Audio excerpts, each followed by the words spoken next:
So this is a typical network which we want to discuss now, okay, on the wide area network. So here I have a router. So likewise, I'm going to have 4 routers connected in a network, right? Each router is going to have its own local area network as well, okay? So a switch and host machine. So this means we have multiple host devices inside this LAN. Similarly, on R4 end, if we see a switch and the host device, right? And these 4 routers may not be in the same area, same location. No, it's going to be on, it can be in the same city or different state or different country, anything for that matter. Okay. So these 4 routers, how we are going to form a routing, like how we are going to configure IP address and enable routing. It could be dynamic or static, anything, but we are just going to see how IP addresses are being assigned on each interfaces, how it can be configured. So this router is having 3 Ethernet interfaces, gigabit Ethernet interfaces, that is, all 3 are LAN interfaces. Okay, so this interface is going to inside LAN. Okay, so this router IP address or this interface IP address should be 192.168.1.0 is the network defined for the LAN, local area network. So we are going to assign .1 IP address to the router, and the remaining IP addresses can be used for switch or any other host inside the LAN. So the network we are going to use for this particular LAN is 192.168.1.0/24. Right. So on the WAN interface, which we are going to interconnect between the routers, again, we are going to define a different network range only, shouldn't be in the same range. So it is 192.168.13.0/24 is defined here, but typically what we use in real time is a /30 network, not /24 on the WAN end. To connect 2 routers, we are not going to use, definitely we are not going to use a /24. Instead, we will be using a /30 network.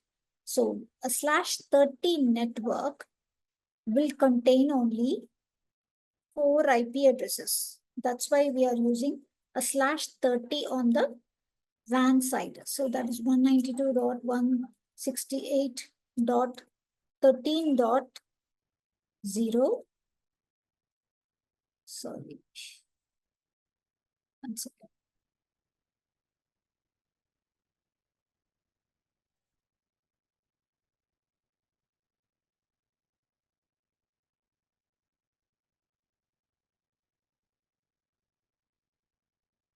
Fourteen dot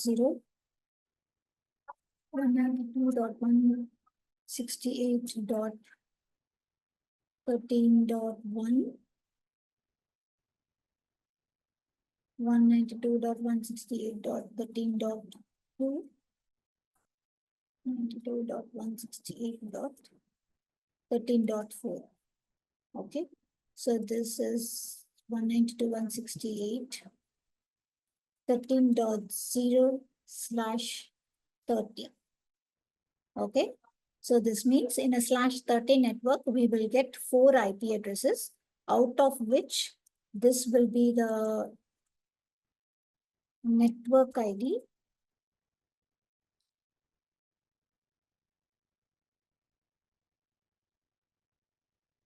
And this will be the, what is this?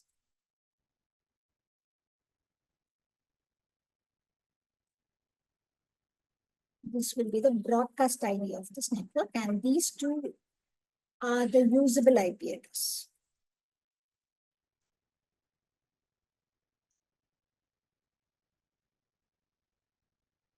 This is the subnetting concept. Okay, so in order to like use a /30 network, the benefit is, so one IP is assigned here, another IP, usable IP is going to assign on the other end. And there are no more IP addresses. And any packet that is being sent on this interface is not going to broadcast to any other IP addresses within this range because we have only two usable. So there's no broadcast is going to happen. But if we are using a /24 network, then there's a possibility like this network is being, since a directly connected network, if any other device is getting introduced between, we might not know the distance between the two router, but if anything happens in the middle, if a repeater or a hub or anything can be connected because it's a gigabit Ethernet, and we are going to, and if that device is being again directly accessed in 13 dot network range, if we are going to give a /24, because in /24 still we have enough IP addresses available free, not in use IP. We can use and easily like broadcast might happen or people can hack or do something, so that we are restricting the network range only to the usable IP addresses. Anyways, there is no requirement for any additional IP addresses on the WAN end. Only two routers? Yes. It could be of different office. This R3 router could be of different office, a directly connected office, or it could be of a service provider router, or it could be anything in the internet end. Fine. But even though if it is of any three options which are mentioned, it has to be assigned with a static IP over here that should be of the same network between the links. Same network, 192.168.13 network only. And a static IP only can be assigned on the remote interface as well, a known IP. So this administrator should know what IP is getting assigned on this router. He needs to contact the service provider, get the IP assigned, same network. So that is manual only. It cannot be dynamic or default, nothing. So it's better to use a /30 range. So it's just an agreement between you and the service provider on the other end. Agreement, okay, which IP you're going to use? Okay, I'll use the next free IP. That is what they are going to agree and they're going to use it. So it's better to use a /30 network. .1 and .2 on the other end. But in this example, we have given .1 and .3, right? So, yeah, I think broadcast ID is wrong. sorry? I think broadcast ID is wrong. No, your voice is too low. Can you repeat that again? Can you hear me now? You said something, broadcasted something. I didn't hear it clearly.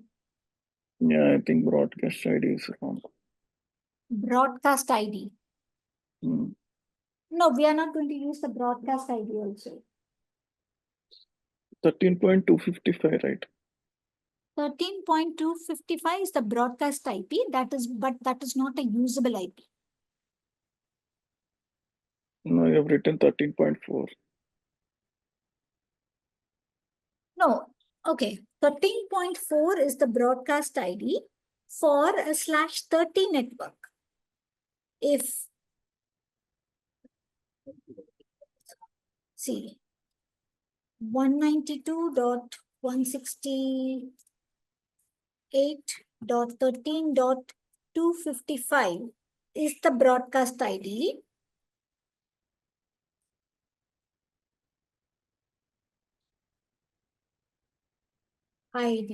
For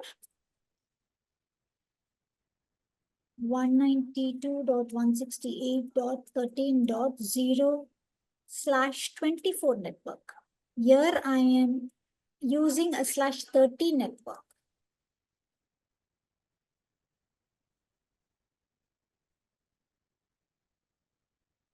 For a /30 network, we have only 4 usable IP addresses. So for any network, the first IP address is the network ID. The last IP address is the broadcast ID. I'm getting only two usable IP addresses in a /30 network with the subnet mask. I'll put the subnet mask over here. 255.255.255.252 is the subnet mask for /30 network. If my subnet mask is going to 252, then it's a /30 network. I get only two IP addresses. In this example diagram, it's a /24 network. In 24 network with the mask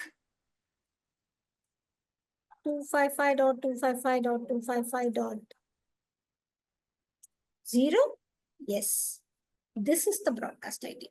192.168.13.255 is the broadcast ID. Okay, but I am doing a subnetting process over here where I know only two IP addresses will be used in this range. Why should I waste the remaining IP addresses unused? Okay, and even when the packets are going to be sent, it is going to reach only the directly connected interface only. Apart from that, all the remaining IP addresses are still unused and we are not going to use for any host. So I don't want to waste any IP addresses. So I'm going to subnet the IP, minimize or optimize, and get the network. Okay, got it. Got it? Okay. So even say when I am splitting my network in this way, and I'm using a subnet mask of 252, and I'm going to assign this IP address. Say by mistakenly, if I'm using 192 on this interface, gigabit 0/0, I'm using 192.168.13.4 and using the subnet mask as 255.255.255.252, then the router itself will throw me back an error.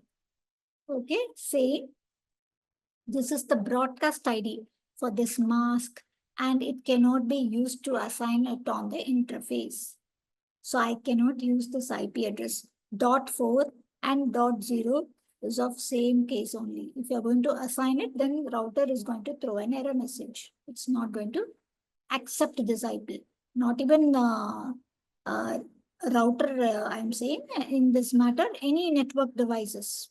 Any network devices, if you're going to use the IP address wrongly, but defining the subnet mask like this correctly, it is going to say, no, this is the network ID you cannot use. This is the broadcast ID you cannot use. Or this IP is already assigned to another device in the same network.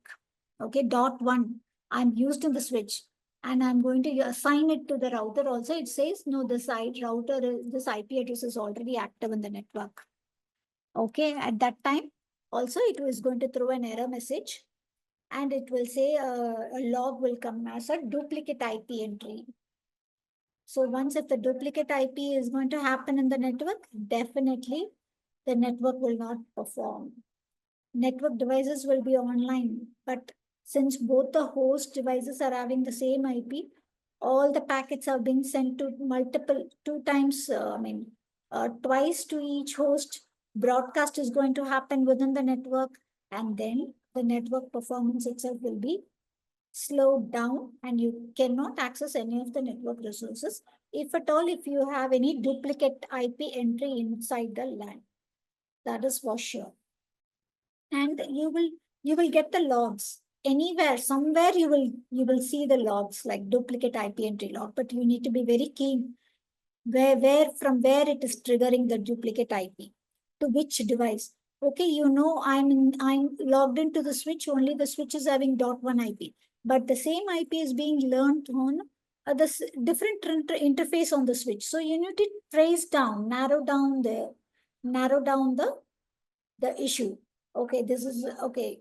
It's connected to a trunk. You will see, okay, .1 IP is being learned on the trunk interface by the show logs command in the switch. You should narrow down. Okay, the trunk interface, what device is connected to a trunk? Another switch. Okay, log into another switch.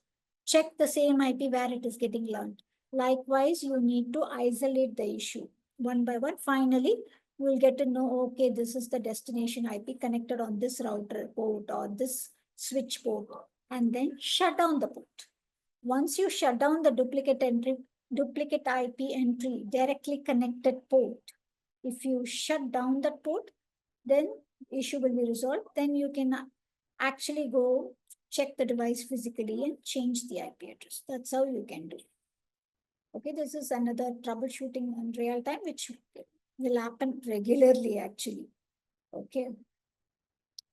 Okay. So now you're clear with why we want to use a /30 network and what is /24 network, what is the broadcast ID for /24 and 30, right?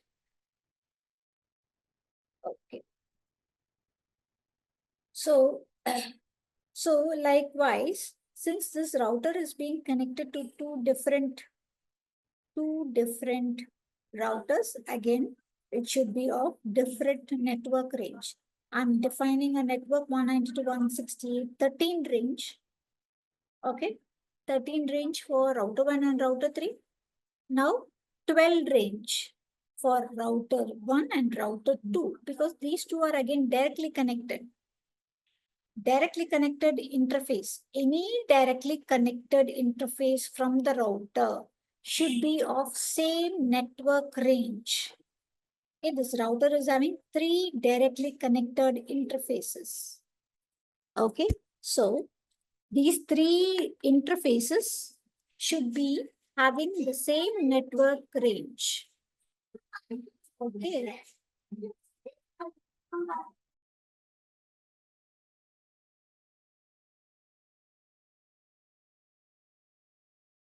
Okay, so I'm using 192.168 dot range in the LAN, and I'm using it on the router interface as well, 1.1. On the R3 end, I'm using 13 range, so 13.1 and 13.3. Next, for R1 and R2, I'm using 12.1 on the one end and 12.2 on the other end. Okay. So likewise, so what I'm trying to explain here is any router's directly connected interface should be having the same network range only. Okay. Same network range only. So this we should not forget. Even though if the router is connected to a switch, yes, same range. But this range and this range should not be the same range or same network. That is also important. So one router in directly connected interface is 192.168.1.0/24. The same network cannot be applied on this interface as well. If we are using same network, then what is going to happen?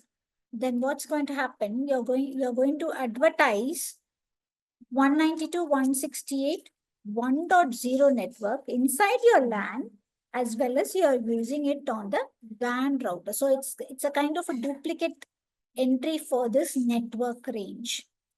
Again, there would be a what to say? There's going to be an issue in routing. So each interfaces should be of different network range on the router end. Okay. So next.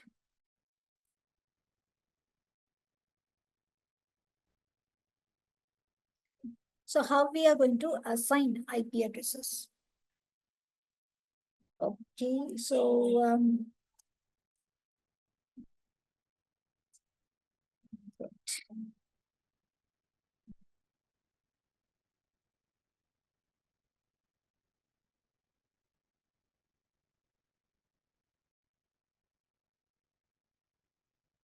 so say example R1 router. Let's take R1 router. It is having so it's everything in the global configuration mode. Okay, so first I am going to configure interface gigabit 0/2. Okay, I'm going to define an IP space address. What IP? 192.168.1.1. So on the router end, it is 1.1, 255.255.255.0. Correct? And just give us no shut command if we are going to use the port for the first time. Because by default, the port will be shut down in some routers when you purchase a new router. Manually, the ports will be in shutdown state. You can just give a no shutdown. Or if you're using a router for the first time, you're trying to activate any interface, just give a no shutdown command. It's not going to harm your interface or the network configuration. It's just going to activate the port. So just give a no shutdown. So next interface GI gigabit 0/1. 0/1.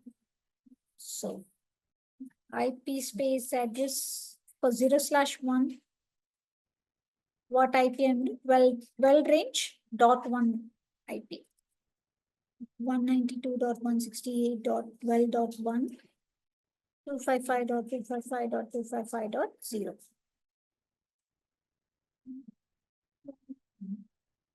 No shutdown.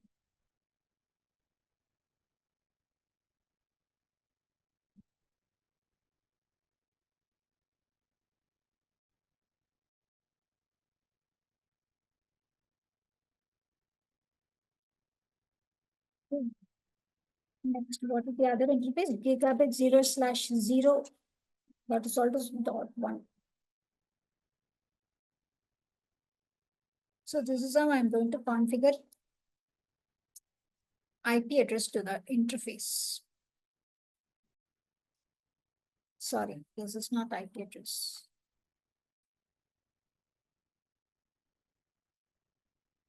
Interface.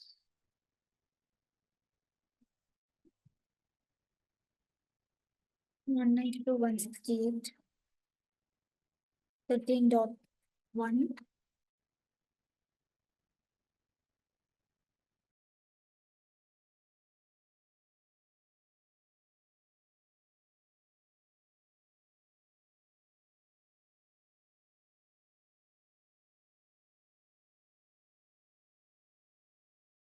So I have assigned this on my interface on router 1. Similarly, same way we need to assign on the directly connected remote devices as well. Okay, so once you have configured these things, router command to see whether the interface is up is show IP interface brief is the command, just to see if all my interfaces, which is directly connected with the IP addresses assigned, are up. Okay, so you will see the status and the protocol. Okay, we will see the status and the protocol. So status as up. Okay, status as up or down or administratively.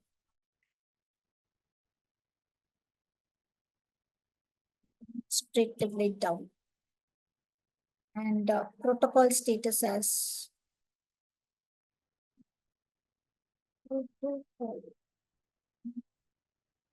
protocol status as only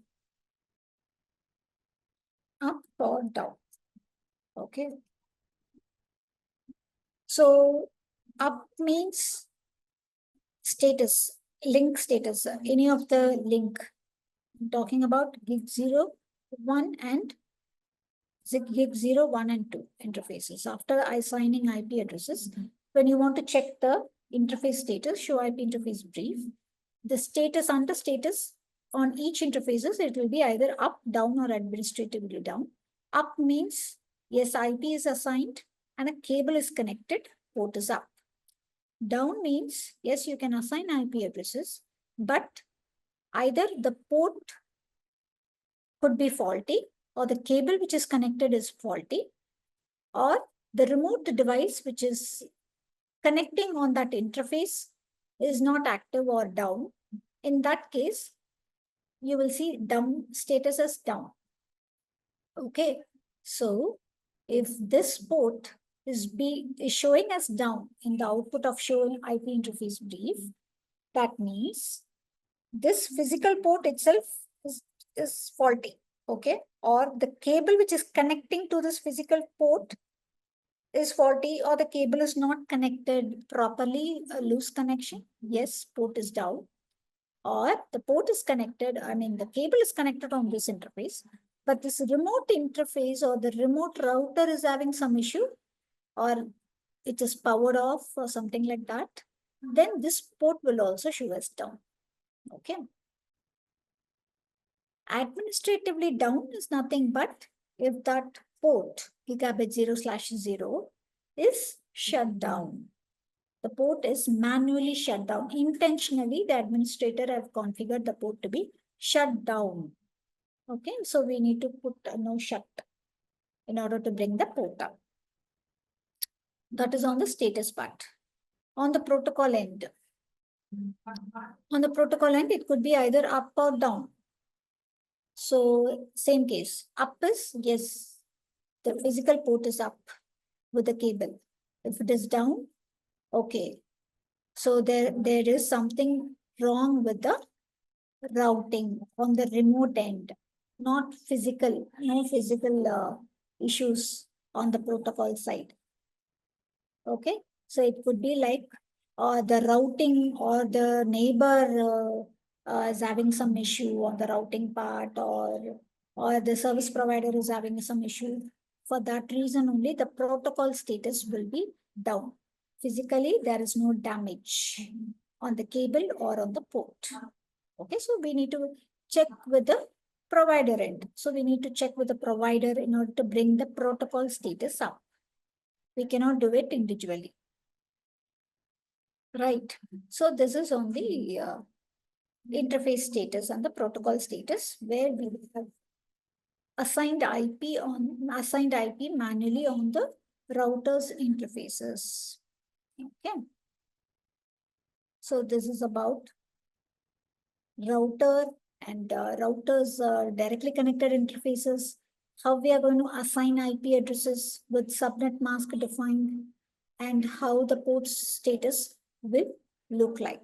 So on the routing end, like we have seen static, dynamic, just an outline of what is static and dynamic, and what is routing table will contain. What is a route means. Okay, what is next stop is. Okay, here in this case, the next hop for this router is what? This router and this router. So for next hop is nothing but the next router, directly connected router to reach the destination. R3 and R2 device are the next hop device for R1. Okay, so say for example, I'm going to define a static route. Okay, on the R1 router. R1 router to R3 router. Say R3, behind R3, I have a network 192.168. 3.0/24 network. Say here is one network for R1, R2 192.168 2.0 network, R3 192.168 3. network, and R4 192.168 4. network. So I'm going to define a static route to reach 192.168 3. network. Okay, so what is the static route syntax command would be is IP route source, sorry, it's not source, destination network Okay, destination network, subnet mask, and the next hop.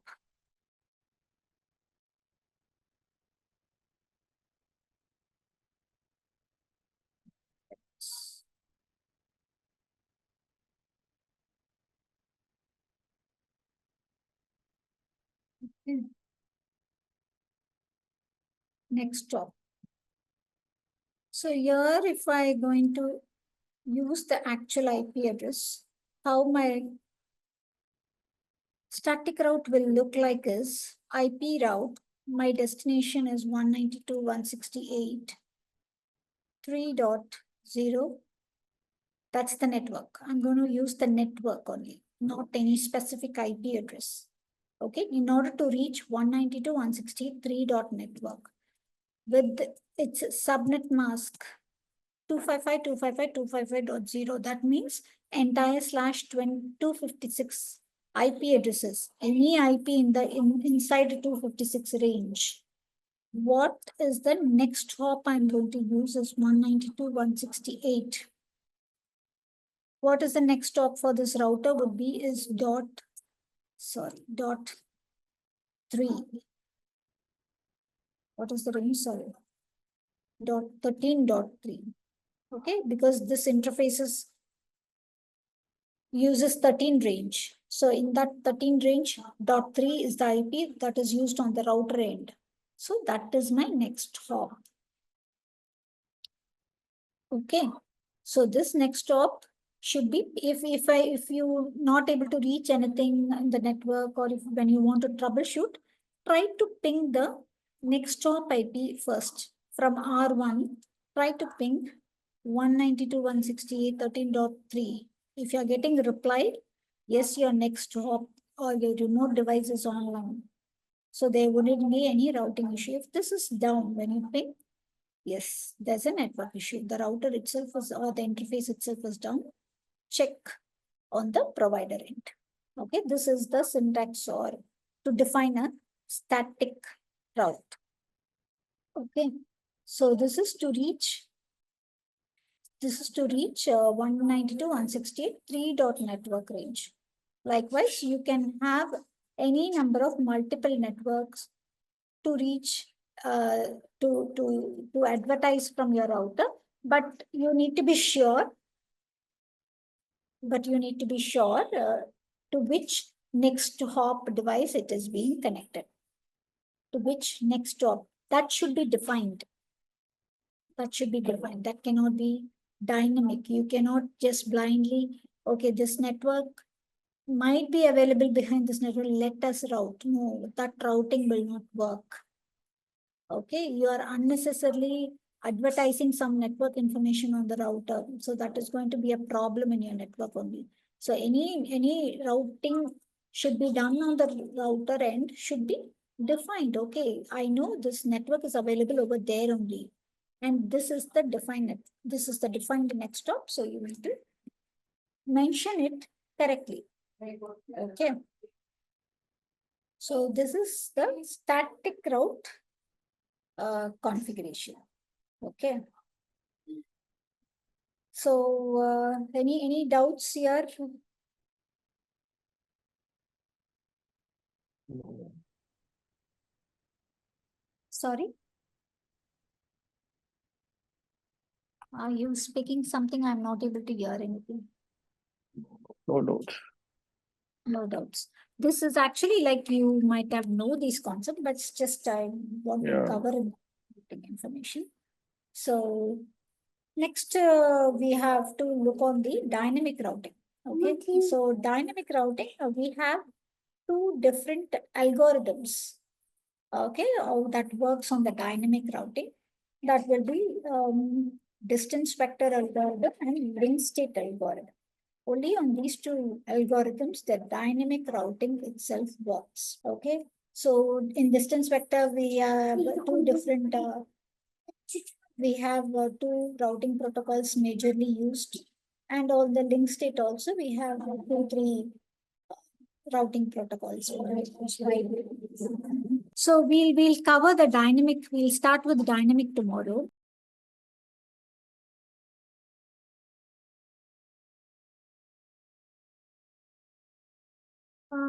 Here, are we good to wind up today?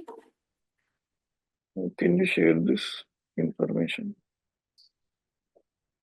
Yeah, this, yeah, the syntax, right? Yeah, everything is fine. With the diagram. Yeah, and even the previous class also. Okay, I'll do one thing. I'll better share this document.